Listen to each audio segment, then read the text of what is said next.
আসসালামু আলাইকুম। আমি আসাদুল ইসলাম, সবাইকে স্বাগতম জানাচ্ছি।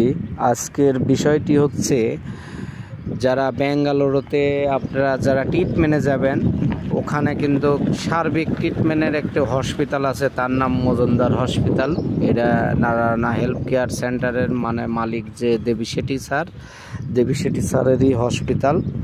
অবশ্যই এখানে কিভাবে ট্রিটমেন্টের মানটা খুবই ভালো লাগছে আমার কাছে। আমি এখানে অনেক পেশেন্ট ট্রিটমেন্ট করাইছি এবং আমি নিজেও ট্রিটমেন্ট হয়েছি। আমার কাছে খুবই ভালো লাগতেছে। অবশ্যই আমি মনে করি আপনারা ভেলুর সিএমসি থেকে ওখানে যাওয়ার চাই আমার মনে হয় এখানে খুবই ভালো। কারণ দেখেন, ভেলুরে গেলে পরে আপনি থাকা খাওয়া অনেক খরচ। যদি কোন কেন হোটেল ভাড়া আপনি একদিন থাকলেও 3 দিনের ভাড়া নিয়ে নেবে। আবার যদি মনে করেন যে আপনি ওখানে বলবে যে আপনাকে 150 টাকা খরচ হবে পার হেড, কিন্তু ওখানে থানায় লেখাতে হলে হোটেলওয়ালারা 100 টাকা নেয়, আর থানায় যায় সিলমারা 50 টাকায়। 150 টাকা সি ফর্ম ফিল আপ করতেই খরচ হয়ে যায়। এইরকম দেখা যায় আপনি গ্যাস নেবেন, 2 কেজি গ্যাসের জন্য আপনাকে 700 টাকা থাল বাসন সহ দিতে হয়। তাহলে ওখানে অনেক বাড়তি খরচ।